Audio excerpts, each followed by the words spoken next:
কাছে একটি গোপন সূত্রে খবর আসে হোটেল ইম্পেরিয়াল যেটি উদয়পুর জেল রোডে অবস্থিত, সেখানে এই হোটেলে 107 নম্বর রুমে কিছু যুবক গ্যাম্বলিং করছিল, জুয়া খেলছিল।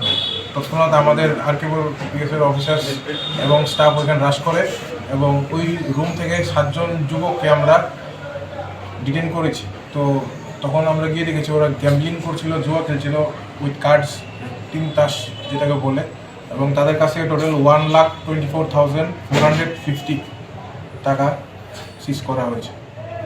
কজনকে গ্রেপ্তার করা হয়েছে? 7 জন। যে অভিযুক্ত 7 জনকে গ্রেপ্তার করা হয়েছে তারা কি লোকাল উদয়পুরের নাকি অন্য জায়গায়? এখনও যতটুকু খবর পেয়েছি ওরা বাইরে থেকে গেছিল, মিটিং বলে রুম হায়ার করেছিল, রুম রেন্ট করেছিল, কিছু একটা গ্রুপ মিটিং বলে। তো ওদেরকে হোটেল ওনার রুম একটা দিয়েছিল 107 নম্বর রুম, তো সেই রুমে ওরা গ্যাম্বলিং করছিল। তাদের বাড়ি বুঝেছিল? বাড়ি আমরা এখন দেখছি।